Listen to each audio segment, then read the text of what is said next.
제자반 시간으로 모였습니다.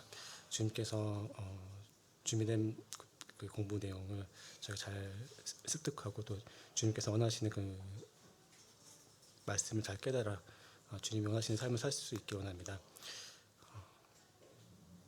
주님께서 함께 하시고 끝까지 지켜주실 것을 원하며 예수님의 이름으로 기도드렸습니다. 네. 이번 주는 갈라디아서 4과 시간이 되겠습니다. 지난 시간까지 갈라디아서 3장 14절까지 공부를 했었고요. 이 갈라디아서 3장은 사도 바울이 갈라디아 성도들의 그 진리에서 떠남 이것을 이제 꾸짖는 내용인데 율법과 복음의 관련성 및 또 율법의 목적, 역할 이런 것들을 이제 설명해주고 있는 장이 되겠습니다. 이번 주에는 지난주에 했던 14절까지 공부한 내용에 이어서 나머지 그 3장에 나온 부분들을 살펴보도록 하겠습니다. 3장 전체의 주제는 한마디로 말하자면 율법과 복음이라고 할 수 있을 것인데요. 지난주에는 믿음인가 율법의 준수인가 하는 내용, 또 아브라함의 언약에 대해서 언급이 있었고 율법의 행위에 속한 자들에게는 저주가 있을 것이지만은 그리스도를 믿는 자들에게는 성령의 약속이 있다라고 하는 그런 이제 내용들을 살펴봤었습니다. 그리고 이제 이번 주에는 그 이후에 나오는 내용이 믿음으로 의롭다함을 얻은 아브라함에 대한 이야기, 이 부분에 집중해서 좀 살펴보면서 율법과 복음에서 이 설명하고 있는 율법과 복음에 대해서 설명하고 있는 그 바울의 이 편지의 내용을 자세히 살펴보도록 하겠습니다. 이제 한 4개 조각 정도로 이렇게 나눠 볼 수 있을 텐데 15에서 18절까지는 언약과 율법에 대해서 다루고 있고 22절까지 율법의 목적 중에 하나인 정죄함에 대해서 말하고 있고요. 25절까지는 또 하나의 목적인 초등교사 역할, 몽학 선생의 역할에 대해서 나옵니다. 그리고 마지막 29절까지는 하나님의 가족 안으로 들어온 성도들, 즉 우리들에 대해서, 우리들의 신분에 대해서 언급을 해주고 있습니다. 처음에 살펴보실 부분인 15에서 18절까지는 언약과 율법에 대한 그런 내용이 되겠고요. 이 부분에서 이제 사도 바울이 말하고 있는 것은 무엇이냐면 하나님께서 아브라함과 언약을 맺으신 그 구약의 내용을 이용하고 있습니다. 이것을 통해서 아브라함의 언약에서 그리스도를 약속하셨다는 사실을 밝혀주고 있는데요. 그러면서 아브라함이 하나님께 받은 언약을 모세가 받은 율법이 폐기하는 것은 불가능하다라는 것을 알려주고자 한 거죠. 율법보다 아브라함이 하나님께로부터 받은 언약이 앞섰기 때문에 그래서 율법이 그 언약을 폐할 수는 없다 이렇게 말한 것입니다. 따라서 그리스도 안에서 믿음으로 말미암아 얻은 구원의 그 은혜는 율법과는 상관이 없다라는 것을 우리가 알 수 있겠습니다. 성도는 오직 믿음으로 구원에 이르게 된다. 이것을 우리가 15에서 18절까지 말씀을 통해서 깨달을 수가 있겠고요. 바울이 강조한 것은 이제 이러한 믿음을 통한 구원 이것을 말씀하고 있습니다. 이제 한 구절씩 들어가면서 살펴보겠습니다. 15절에 보시면 형제들아 내가 사람의 예대로 말하노니 사람의 언약이라도 정한 후에는 아무도 폐하거나 더하거나 하지 못하느냐 이렇게 말씀하고 있습니다. 사람들 사이에도 이제 구두 약속을 하기도 하고 또 계약서를 쓰기도 하잖아요. 저 같은 경우에도 이제 저는 이제 연구 기관에 있다 보니까 정부 과제를 따서 이제 계약서를 쓰고 거기에 이제 직인을 찍게 되거든요. 그래서 이제 딱 서약을 하게 되면은 그 뒤에는 이제 바꿀 수가 없습니다. 그렇기 때문에 이 계약서를 작성하기 전에 아주 신중하게 또 공을 들여서 문구 하나하나를 이제 상세히 살펴보게 되고요. 그렇게 하지 않았을 경우에 나중에 이제 2장 딱 찍고 나면은 바꿀 수가 없거든요. 그래서 이제 정부에다가 뭘 하겠다고 써놓은 거는 다 지켜야 돼요. 그래서 이거는 좀 약간 좀 축소해서 아니면 방향을 좀 바꿔서 해야 우리가 나중에 다 할 수 있다. 뭐 이렇게 하나하나 살펴보게 되더라고요. 그렇듯이 이제 어떤 계약을 하거나 이제 약속을 할 때 그 내용을 바꾸는 것은 쉽지가 않습니다. 물론 이제 바꿀 수는 있겠죠. 이제 계약서 상에다가 뭐 합의하에 뭐 바꾸겠다 이런 문구를 딱 넣어놓으면 이제 나중에 바꾸기가 쉬울 수도 있는데 이제 사람 사이에 어떤 약속도 바꾸는 게 굉장히 어렵듯이 그 하나님과의 그 약속은 얼마나 더 바꾸기가 어렵겠습니까? 굉장히 엄격하겠죠. 아예 거의 안 된다 이렇게 봐야겠죠. 그 이러한 이제 약속을 통해서 이 약속이라는 것은 최후의 확정과 같은 것입니다. 계약서에 이제 직인 찍듯이 그 히브리서 6장 16절에 보니까 사람들은 자기보다 더 큰 자를 가리켜 맹세하나니 맹세는 그들이 다투는 모든 일의 최후 확정이니라 이런 말씀이 있습니다. 여기서 이제 맹세가 말하자면 이제 계약서에 도장 찍는 것과 같은 거죠.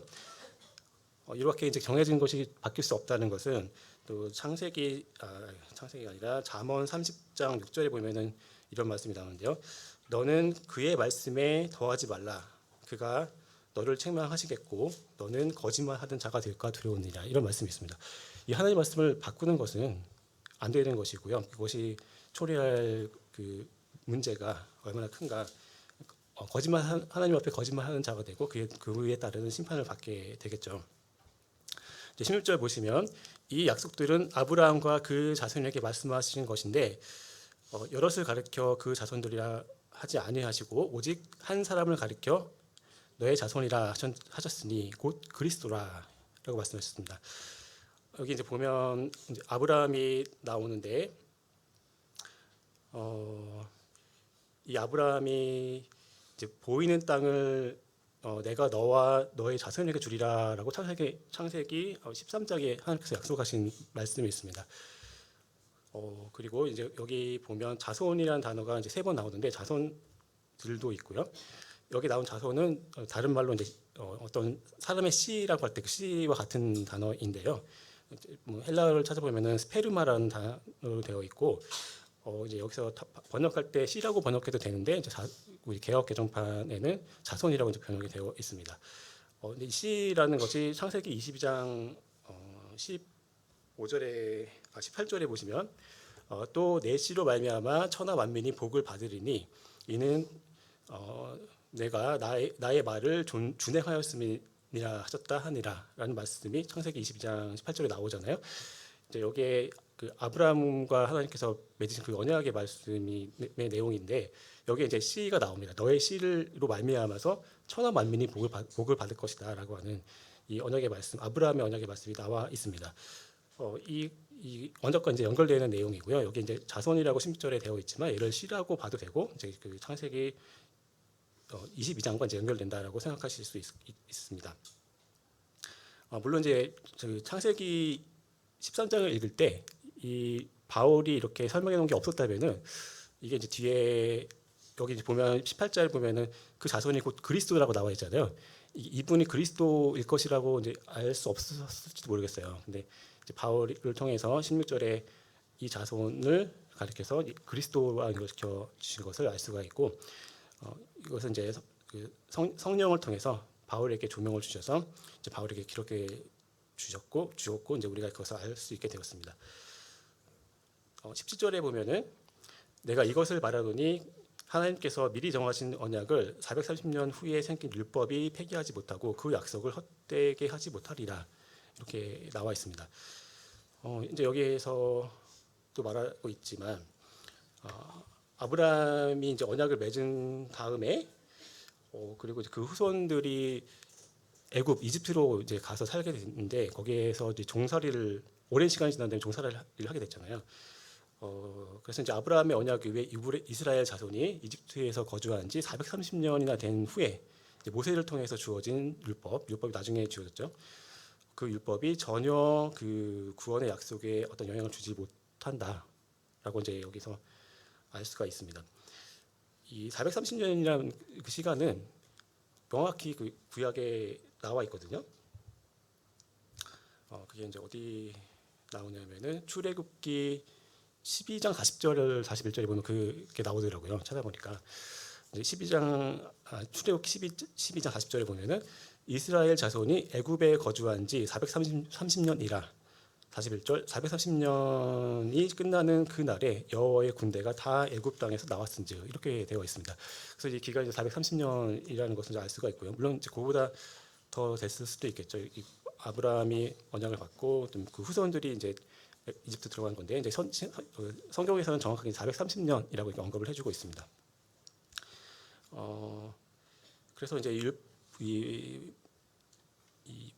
율법은 본문 이제 15절에서 말씀하신 것처럼 이제 약속을 폐지한다거나 아니면 다른 어떤 조건을 더한다거나 할 수 없는 것이기 때문에 이제 바울이 본문에서 이제 이렇게 언급한 것을 보면은 아마도 이제 갈라디아에 들어온 그 어떤 세력들, 침투한 거짓 교사들이 있었을 것이고 그들이 율법을 지킴으로써 뭔가 이룰 수 있을 것처럼 바울을 대적해서 그런 말들을 퍼뜨렸는데 그것을 이제 부정할 수 있는, 그것을 깨트릴 수 있는 말씀을 여기서 바울이 이제 제시해주고 있는 것입니다.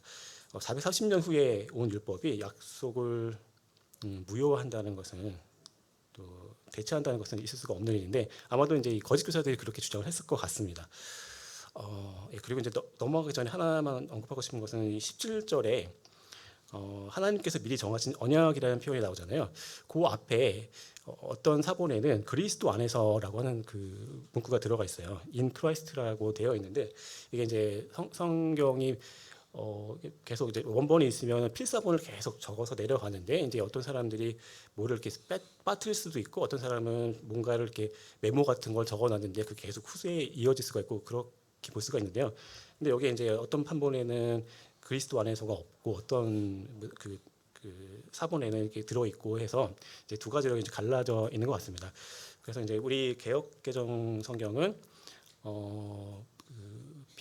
비평 본문이라고 하나요? 그러니까 좀 후대에 발견되는데 더 오래된 사본인데 후대에 발견된 사본에 근거해서 비평 사본에 근거하고 그다음에 또 다수 사본이라고 해가지고 지금까지 남아 있는 사본들 그게 좀 오래까지 남아 있어가지고 시기는 좀 뒤에까지 있어요. 더 오래되진 않았어요. 근데 남아 있는 사본은 엄청 많습니다. 그래가지고 그 사본 수가 엄청 많아서 그게 다수고 그 다수 사본에 근거하면 또 인크라이스트가 있다라고 합니다.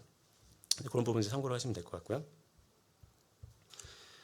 그 다음에 이제 18절에 가시면 만일 그 유업이 율법에서 난 것이면 율법에서 난 것이 아니니라. 그러나 하나님이 약속으로 말미암아 아브라함에게 주신 것이라. 라고 이제 말씀을 하고 있습니다.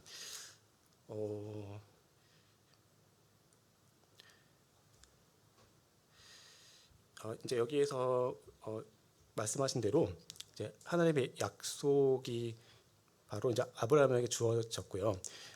이 유업이라는 것이 율법에서 난 것이 아니라고 지금 말씀을 해주고 있죠. 18절에서. 그 로마서 4장 13절에도 보면은 이렇게 나오는데요. 아브라함이나 그 후손에게 세상의 상속자가 되리라 하신 언약은 율법으로 말미암은 것이 아니요 오직 믿음의 의로 말미암은 것이니라. 이렇게 명확히 로마서에서 이 부분과 관련해서 언급을 바울이 이제 먼저 해준 것을 알 수가 있고요.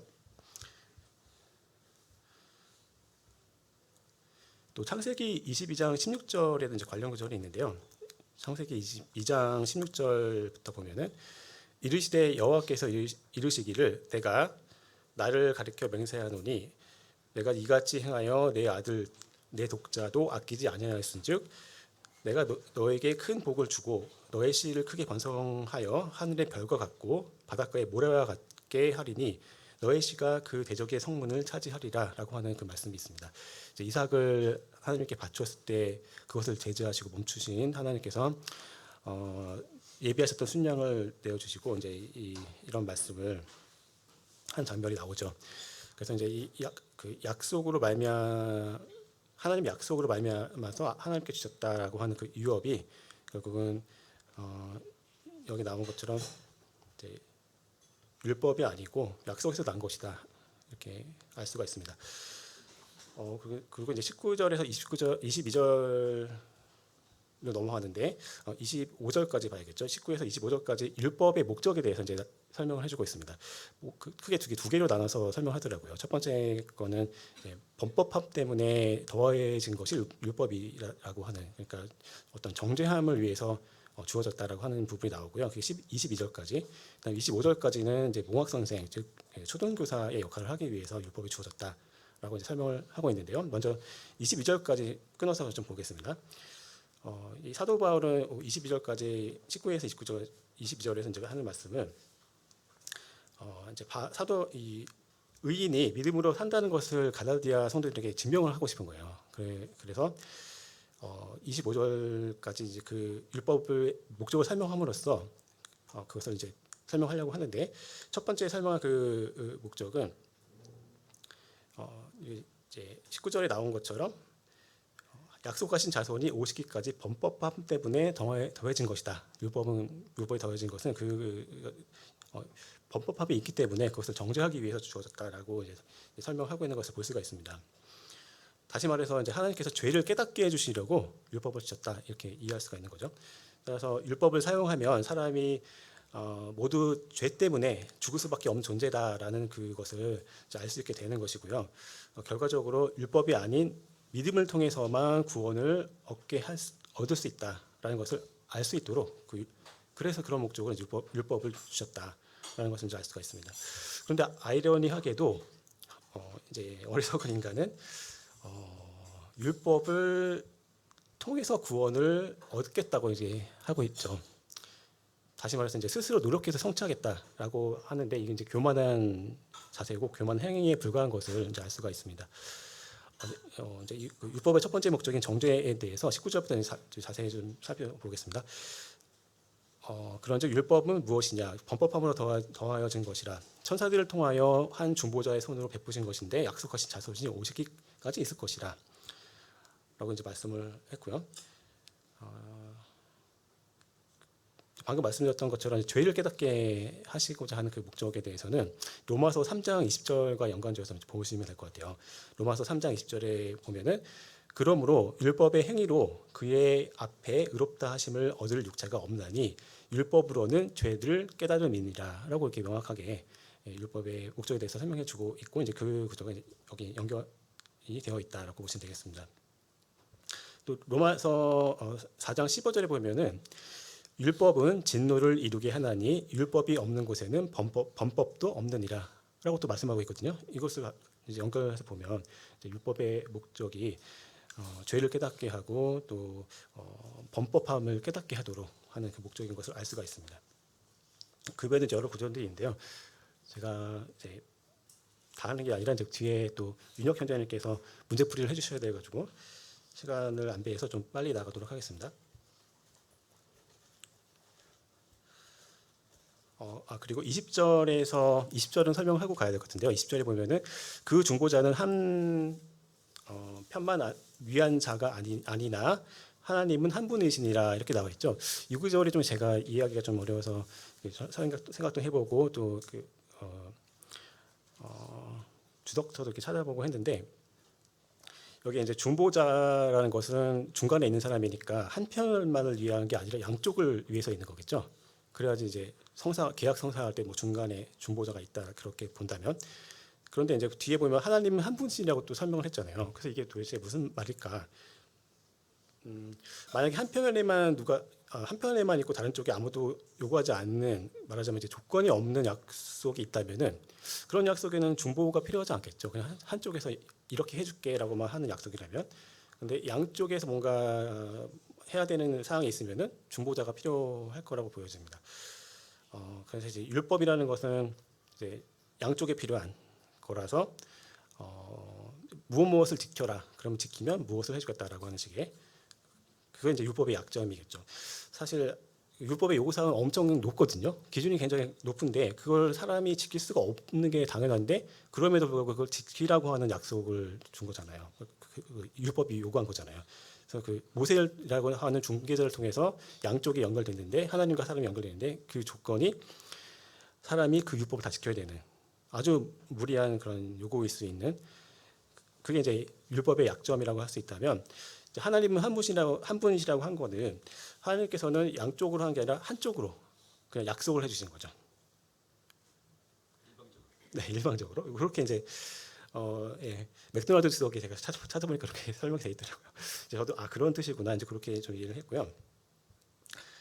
시간이 이제 얼마 없네요. 제가 10분 정도 안에 10분 15분에 끝나야 돼서 그러면 이제 넘어가 보겠습니다. 뒤에도 내용이 많아서. 그러면 다음으로 넘어가서 이제 율법의 다음 목적인 초등교사 역할, 그걸 좀 살펴보겠습니다. 23절에서 25절인데요. 이렇게 또 개혁판이 있고 개혁 개정판이 있어서 이렇게 몽학 선생이라고 되어 있는 성경이 있으실 거고, 또 어떤 분들은 최근에 성경 사신 분들은 초등교사라고도 아마 또 되어 있을 겁니다. 그게 이제 개정판이냐 개혁 개정판이냐 그 차이인 것 같고요. 이제 큰 차이는 없지만 이제 용어들을 좀 이렇게 현대적으로 바꿨다든지 예전 판에서 좀 이렇게 수정이 필요한 분들을 바꿔서 개혁 개정판이 나왔다고 알고 있습니다. 이제 그 두 번째 율법의 목적이 초등교사라고 했는데, 그 율법은 이제 그리스도의 복음이 밝히 드러나기까지 하나님의 의를 계시하는 그런 역할을 하고, 사람들로 하여금 하나님의 은혜를 구하도록 또 하나님의 은혜를 바라보도록 하는 그런 역할을 한다라는 그런 설명인데요. 이제 그런 내용을 25절까지 설명하면서 이제 복음이 그리스도 안에서 밝히 드러나 있는 이 신약 시대, 이 교회 시대라고 불리는 이 은혜 시대에 와서는 더 이상 이러한 초등교사의 그런 역할이 필요하지 않다. 율법의 역할이 더 이상 필요하지 않다. 그런 이야기를 담고 있습니다. 말하자면 이제 실체가 나타났으니까 실체를 예고했던 그 예고편은 사실 필요가 없잖아요. 영화 예고편만 보고 다 봤다 할 수는 없잖아요. 실제 가서 영화를 봤으면 예고편은 의미가 없듯이 이제 드디어 그 초등교사의 역할은 율법은 필요 없고 믿음을 통해서 은혜로 구원을 받는 그 시대가 된 거죠. 그래서 이제 교회 시대, 은혜의 시대, 또 성령이 이끄시는 식임을 따라서 사는 이 시대에는 율법을 막 지켜서 뭔가를 이룰 수 있다라고 하는 주장은 이제 어리석인 주장이 되는 것입니다.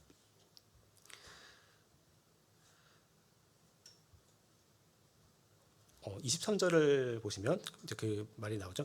믿음이 오기 전에 우리는 율법 아래에 매인 바 되고 계시될 믿음의 때까지 갇혔느니라. 제가 말씀드린 그 내용들이 이제 이런 말씀이 있고요. 갈라디아서 4장 3절 다음 시간에 이제 하게 돼 4장에 나오는데, 이와 같이 우리도 어렸을 때에 이 세상의 초등 학문 아래에 있어서 종노릇 하였더니 라고 이제 이렇게 말씀하고 있죠. 24절에 보면 이같이 율법이 우리를 그리스도께로 인도하는 초등교사가 되어 우리로 하여금 믿음으로 말미암아 의롭다함을 얻게 함이라. 여기에 이제 믿음으로 말미암아 의롭다함을 얻게 하려 함이라 하는 그 핵심 구절이 나와 있습니다. 또 25절에 보면 믿음이 온 후로는 우리가 초등교사 아래에 있지 아니하도다. 네, 방금 이제 설명드렸던 그 내용들이고요. 이제 여기까지가 율법의 목적에 대해서 두 가지로 살펴봤고요. 이제 마지막 부분은 26절에서 29절까지 하나님의 가족 안으로 들어온 성도에 대해서 말씀해주고 있습니다. 특히 이제 여기서 강조하는 말이 그리스도의 옷을 입은 사람들이 성도다라고 이렇게 밝혀주고 있습니다. 27절에 그리스도를 믿음으로 그리스도와 합하여 침례를 받은 성도는 그리스도로 옷을 입었다라고 이렇게 표현을 하고 있죠. 이것은 이제 비록 인간이 이제 더러운 죄인이죠. 그런데 그리스도를 믿는 자는 거룩하신 그리스도로 옷을 입게 되고요. 또 그리스도 안에 거하게 되기 때문에 하나님 앞에서 의롭게 여겨지고 또 의롭게 나타나서 또 의롭게 인정을 받게 돼서 이렇게 주님 앞에 설 수 있게 되는 것을 의미하고 있습니다. 다시 말해서 그리스도의 의로 말미암은 성도, 이 성도들은 의롭다함을 받았다라고 하는 그 내용을 이제 마지막 부분에서 설명해주고 있습니다. 율법으로는 아무도 의롭다함을 받을 수 없지만 오직 그리스도로 말미암아 성도가 거룩하게 됨을 입었다라는 것을 알 수가 있습니다. 따라서 유대인이나 이방인이나 차별 없이 그리스도로 말미암아 구원의 은혜를 입게 되는, 또 하나가 되는 그런 내용들을 이제 설명해주고 있습니다. 26절에 보시면 너희가 다 믿음으로 말미암아 그리스도 예수 안에서 하나님의 아들이 되었으니 이렇게 말씀하고 있죠.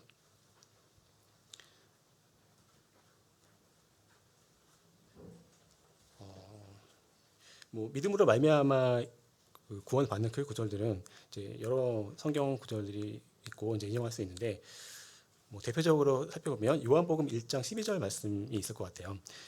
영접하는 자 곧 그 이름을 믿는 자들에게는 하나님의 자녀가 되는 권세를 주셨으니 이렇게 되어 있죠.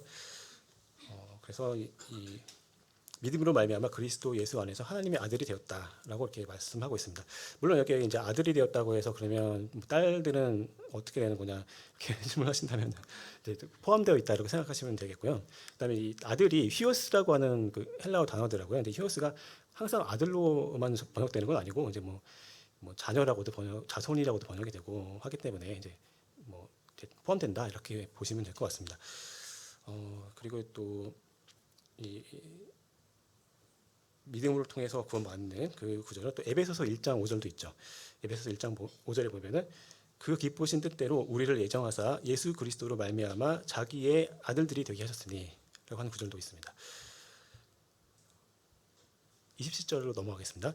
누구든지 그리스도와 합하기 위하여 침례를 받은 자는 그리스도로 옷 입었느니라 이렇게 말씀하고 있습니다. 아주 핵심적인 내용인데 여기에 이제 그리스도와 합하기 위하여 세례라고 되어 있는데 이제 침례로 읽겠습니다. 그리스도와 합하기 위하여 침례를 받은 자라고 되어 있습니다. 여기 이제 합하기 위하여 이 부분이 이제 보면 제가 이제 영어판은 어떻게 되는지 살펴봤는데요. 이제 침례받는 거는 뱁타이즈라고 하는데 그 뱁타이즈 다음에 인투라고 하는 전치사를 썼더라고요.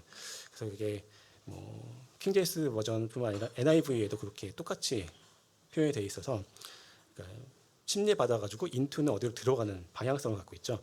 그래서 그리스도 안으로 들어가는 그리스도 안으로의 침례를 이제 말씀하고 있는 것이 아닐까. 물론 이제 여기를 물로 받는 침례라고 해석하고 싶은 분도 있을 것 같긴 한데요. 물론 그렇게 봐도 이제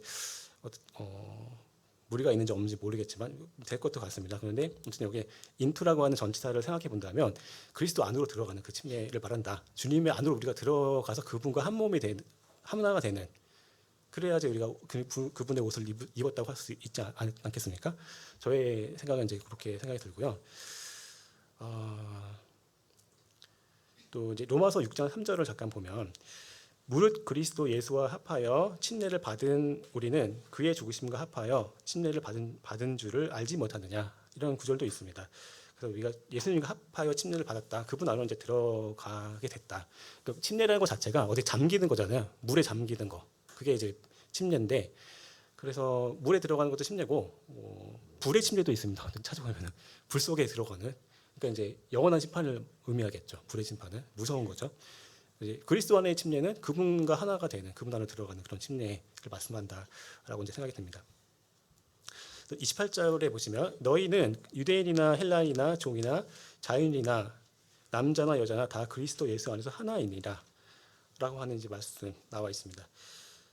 로마서 이제 10장 12절과도 연결되는 것 같은데 유대인이나 헬라인이나 차별이 없습니다. 한 분이신 주께서 모든 사람의 주가 되사 그를 부르는 모든 사람에게 부요하시도다라고 이제 로마서 10장 12절에 있고 또 골로새서 3장 11절도 관련된 말씀이 나옵니다.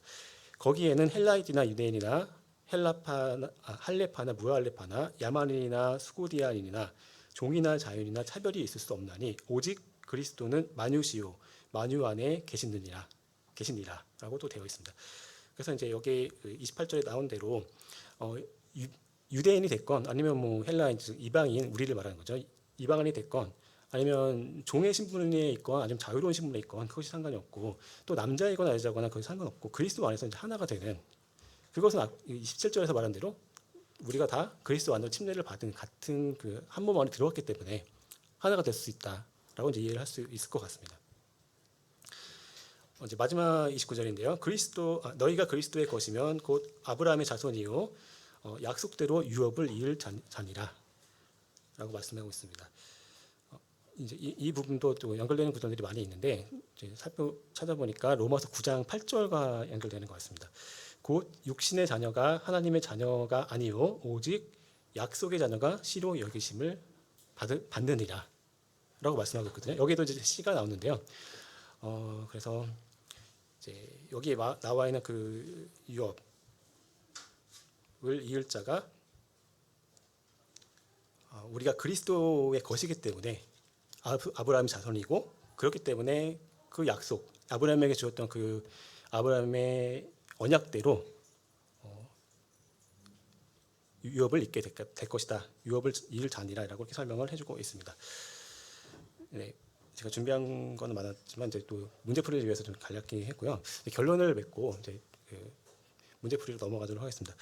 우리 그리스도인은 그리스도를 믿음으로 말미암아 구원의 은혜를 입은 성도들이죠. 다시 말하면 이제 우리는 성령의 인도하심을 따라서 그리스도를 쫓아가는 그런 거룩한 삶을 살아가는 그리스도인들입니다. 우리 그리스도인이 이제 방금 말씀드린 것처럼 예수님 안으로 이제 침례를 받아서 그분 안에 있고 또 하나님께 의롭다고 인정을 받은 자 입니다. 그렇기 때문에 우리 이제 그리스도인 성도에게 요구되는 것은 그리스도의 은혜에 감사를 하고 또 그 삶과 믿음의 경주 또 믿음의 그 싸움에서 주님께 순종하는 그런 삶을 살도록 우리가 주님께 간구하는 그런 삶을 살아야 하겠습니다. 제가 준비한 건 이제 마치고 문제풀이로 넘어가겠습니다.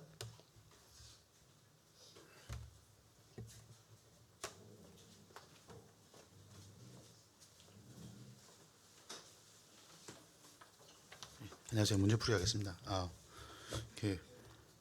문제풀이 하기 전에 약간 긴장을 풀어주기 위해서 넌센스 퀴즈 하나 내겠습니다. 갈라디아서가 왜 갈라디아서인지 아시는 분? 넌센스입니다. 모르시는 것 같아서 제가 답을 말씀드리겠습니다. 율법과 은혜가 확실하게 갈라지기 때문에 갈라디아서라고 옛날에 들은 적이 있어가지고 말씀드렸습니다. 예? 생각하기에 따라 다르겠죠. 예. 그 문제 보시겠습니다. 제가 그 순서대로 해야 되는데 제가 9번의 그 교훈에 대한 것들을 제가 공란으로 해놨어요. 이게 왜냐면 제가 이제 그 9번을 먼저 좀 말씀드리는 게 제가 이 과를 그 문제풀이를 준비하면서 느낀 게 특히 다들 고생하셨지만 준호 형제님 보면 정말 레퍼런스도 많이 찾아주고 하시잖아요. 저는 그래서 엄청 쉬울 줄 알았습니다. 문제는. 근데 제가 호되게 당했습니다. 이 문제가 상당히 생각을 해야 되고 말씀을 그러니까 요약을 준비하시는 분만큼 이게 충분히 공부를 해야 되더라고요. 그래서 제가 다음부터는 좀 충분히 좀 시간을 가지고 더 준비하도록 하겠습니다. 1번 보시겠습니다. 율법의 본질은 무엇인가?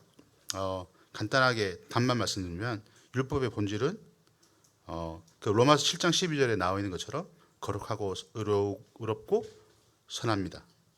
그리고 추가적으로 14절에 보시면 신령하다 그러는데 영어로는 스피리추얼입니다. 그러니까 영적이라는 거죠. 율법이. 그게 율법의 본질로 보시면 될 것 같습니다. 2번 보시겠습니다. 아래 말씀드려서 말하는 율법의 목적과 기능을 적어보세요. 사실 이것도 좀 되게 목적과 기능의 그 바운더리가 되게 이 애매해서 뭐가 이게 목적이다 이게 기능이다 말할 수 없는 부분이 되게 많아서 그냥 제가 그냥 준비한 거 그냥 이대로 그냥 이해를 하시면 될 것 같습니다. 본인들 그러니까 각자 이게 아마 찾으신 답이랑 다를 수도 있으니까 참고만 하시면 좋을 것 같습니다. 첫 번째 그 신명기 28장 1절과 10절에 나와 있는 이제 말씀에는 하나님의 명령을 지켜 하나님의 성민이 되게 하기 위하십니다. 이거는 제가 봤을 때는 목적에 가깝다고 생각하고요. 이로 인하여 복을 주신다. 이거는 목적과 기능이 좀 복합적인 것 같다는 느낌을 받았습니다. 그다음에 B 보시면 로마서 3장 19절에서 20절, 갈라디아서 3장 19절. 죄를 깨닫게 함. 이것도 저는 이제 목적과 기능이 다 복합적이지 않나 이렇게 생각하고요. 그다음에 율법 아래에 있는 사람들이 하나님의 심판 아래에 있게 함. 요거는 기능적인 요소가 좀 강한 것 같고 약속하신 자손 곧 예수 그리스도가 오기까지 유효함. 이것도 저는 기능적인 부분이라고 저는 생각을 했습니다. C번 보시면 갈라디아서 3장 22에서 24절 율법은 우리를 그리스도께로 인도함. 이것도 목적과 기능이 함께 존재하지 않나 보고요. 믿음으로만 의롭다 함을 얻게 함. 이것도 목적과 기능이 함께 들어있다고 볼 수 있습니다. D번 보시면 로마서 6장 15절 16절 23절 갈라디아서 3장 10절 12절 죄의 종으로 사망에 이르게 한 것. 이거는 로마서 16장에 6장 16절에 이제 기록되는데 약간 이건 전 기능으로 봤고요. 그다음에 의인이 없다. 이 갈라디아서 3장 10절에 나와 있는데 이것도 기능이라고 저는 이해를 했고 선을 행하는 자가 하나도 없다.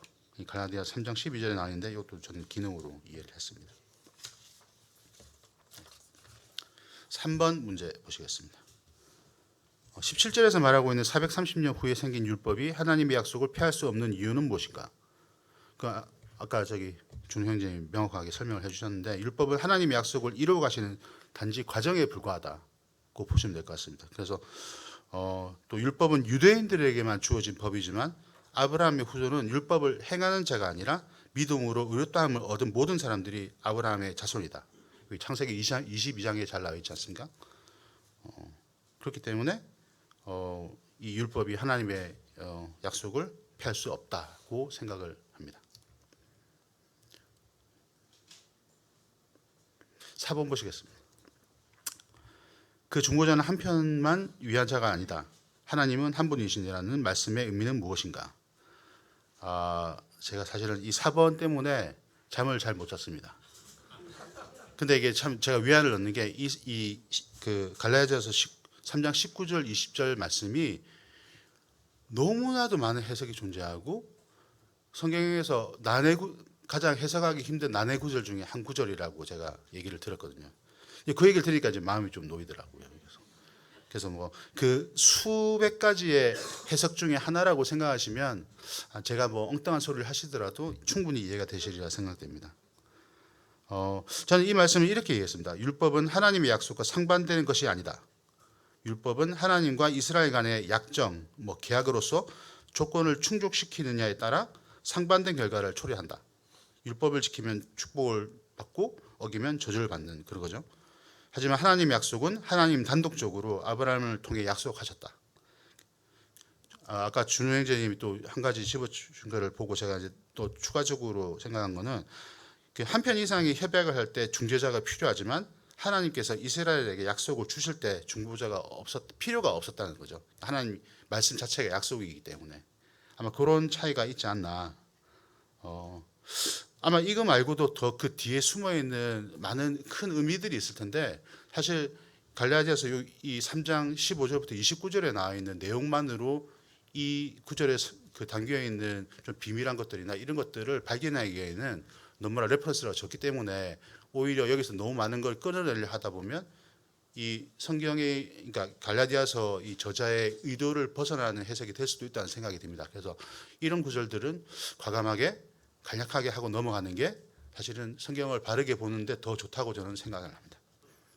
자, 5번 말씀 보시겠습니다. 5번 21절 말씀처럼 율법이 하나님의 약속들과 결코 반대될 수 없는 이유는 무엇인가? 하나님의 약속은 아브라함과 그 자손 곧 예수 그리스도로 말미암은 약속이다. 그리고 이 약속은 예수 그리스도를 믿는 믿음으로 말미암는 약속을 믿는 자들에게 주시기 위함이다.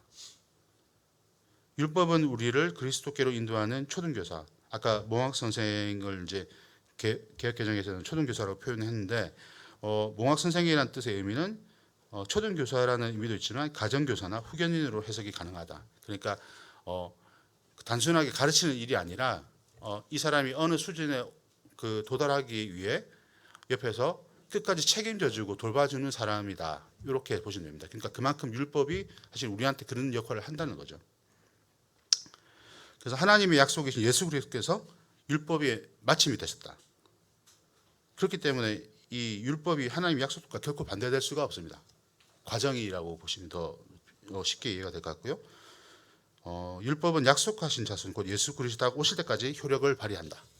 왜냐하면 예수께서 율법의 마침이 되셨기 때문입니다.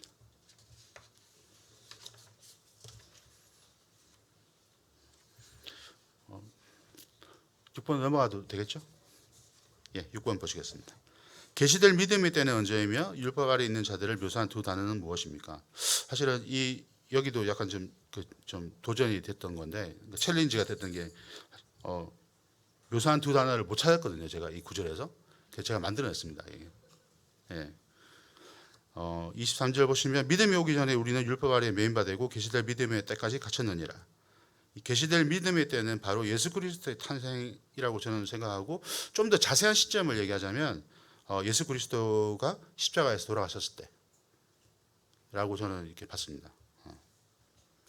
그리고 이제 율법 아래 있는 자들을 묘사한 두 단어는 제가 먼저 생각했던 거는 첫 번째 유대인, 두 번째는 율법적 행위로 의롭도함을 받으려고 하는 사람들.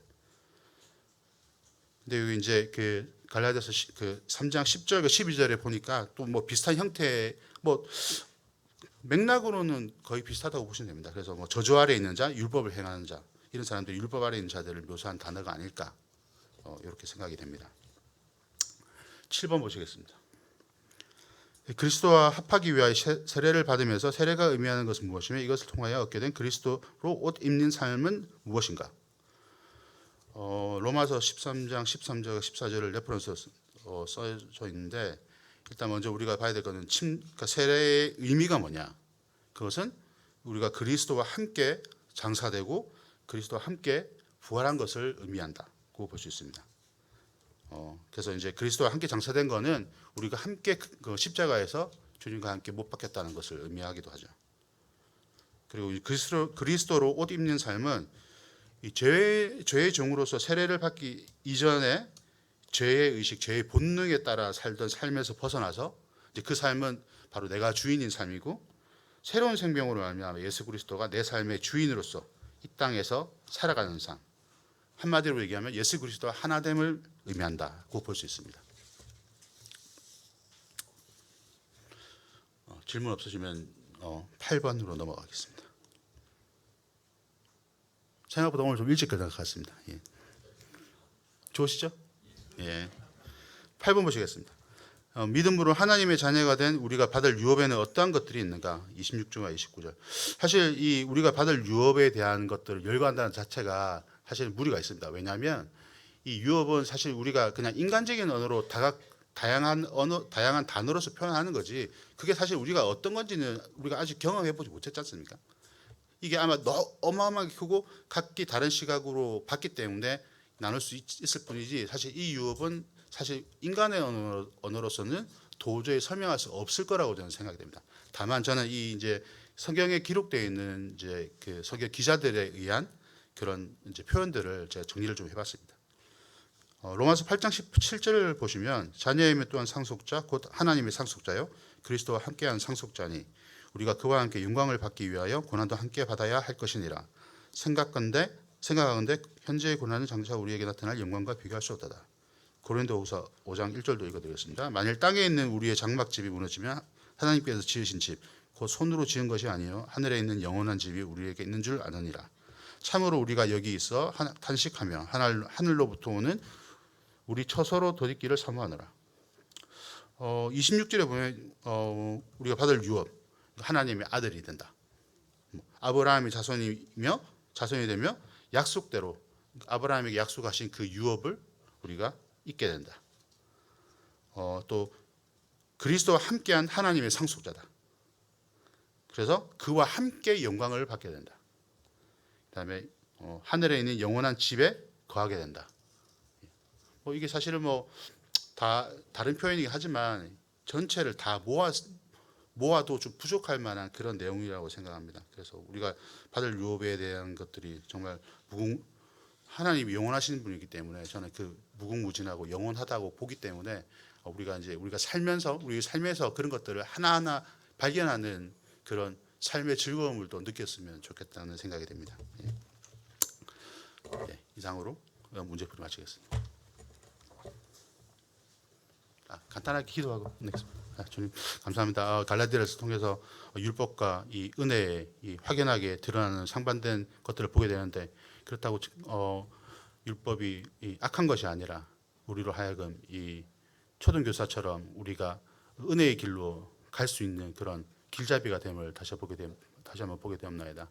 비록 우리가 이 율법 아래 있지만 율법을 직접적으로 지키며 살지는 않았지만 정말 이 율법을 통해서 우리가 정말 이 하나님 앞에서는 나약한 자고 죄인이 아닐 수 없는 그런 환경에 또 그런 존재임을 다시 한번 생각하게 되고 우리에게 주어진 은혜가 얼마나 크고 놀랍고 귀한 선물인지를 다시 한번 깨닫게 됩니다.